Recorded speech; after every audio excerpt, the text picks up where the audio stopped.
Welcome back, guys. In this video I'm going to show you how to find and install app called Express Scripts. So first thing first, open App Store. Just click on that blue icon right here in your home screen.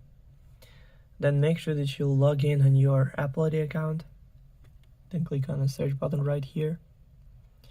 And in the search bar, type in Express Scripts and go search right here. Then scroll down a little bit until you find the app. So click on that, then click Get, then Install, then confirm installation through Face ID or Touch ID or using password from your Apple ID account. So now it's all done. The app is only 54.1 megabytes.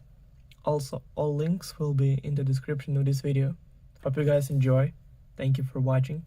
Please like and subscribe for more. Bye.